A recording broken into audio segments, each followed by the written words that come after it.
try to keep my pricing fair and accessible, because I don't think that like custom clothing should be something that like only certain people can have.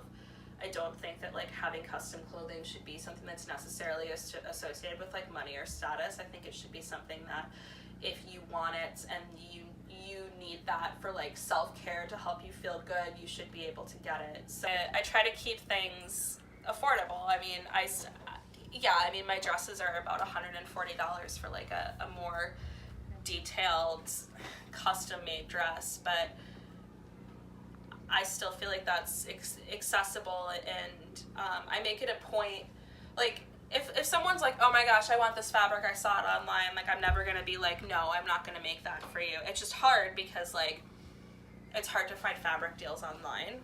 So a lot of the times, like, the cooler fabric that you'll find on, like, fabric.com or whatever, like, it'll be, like, $12 a yard or $15 a yard, and if it's a dress that requires like 5 yards of material, like that adds up really quickly. I tend to have a lot of fabric on hand, and I like fabric hunting, and I like shopping for fabric. Like, I mean, I went and I got coffee this morning, and I went to Vogue and I dug through their remnants for a while because it's fun to me. I mean, this was a remnant. This was a remnant. This was a remnant. I can pull out a bunch of stuff out of there that's remnants. And I like having remnants because it like aids in being like a unique, one-of-a-kind piece where you're not going to, like, the chances of you running into someone who's wearing that are pretty much slim to none. And it's something that I won't like make a ton of or make a full size run of because I just can't. But like the nice thing with remnants is if I can get a yard of fabric for like $6 a yard, you know, or if I can find a sale, or if I can coupon clip and I can, you know, get material for $6 or $7 a yard, it makes the materials cost a lot less. Being able to pay myself a little bit for the time that I spend is also nice, and I also feel like everybody deserves to have a livable wage, and so I try to trickle that down to myself. And if I ever end up having a business where I can employ someone else, I would definitely want to ensure that like my prices were competitive and appropriate enough where I could pay someone a livable wage.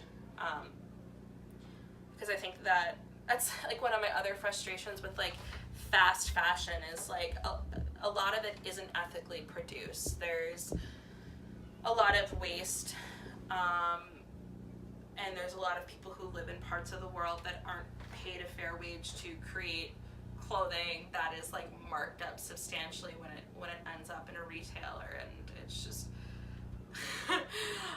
like sewing isn't playing football where your body gets like beat up like that, but I mean, sitting at a sewing machine for 8 hours, like you start to feel it, like it's tedious, it's time consuming, there's a lot of stuff with your hands, you know, if you don't have good lighting, you can feel it. I've felt it on my eyes the past 2 years. I've noticed that I needed to get stronger lenses, and I will probably end up switching to bifocals at some point, as my mom has as well, and as a lot of people who I've talked to that do like fine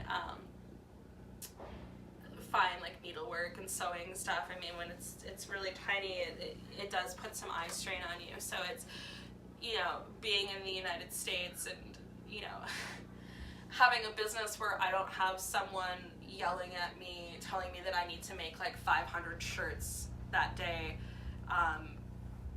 You know, I'm obviously in a different position, but it has made me much more appreciative of what I pay for garments and where my garments are made, because it's not something that's necessarily easy on the body. I mean, when you like figuratively say like hunched over a sewing machine, there's a lot of times where I'm literally hunched over a sewing machine. So and some of these industrial machines, I mean, they get fast. I know I've run my hand over and ended up with a needle in my hand a couple of times because I haven't been paying as much attention as I probably should have been, and it's like I can't. Yeah, I guess making custom clothes has made me much more cognizant of fast fashion and the conditions, and it's, you know, that's one of the nice things about shopping small, and, you know, when you're in the Chicago area, like shopping local, or, you know, shopping from someone who creates something out of their house, you know what you're getting. And sometimes when you have like transparent photos through like social media, like you know what the conditions are of where you're getting that thing. And you don't always know that when you pick up something that says like made in Pakistan. Like you don't know.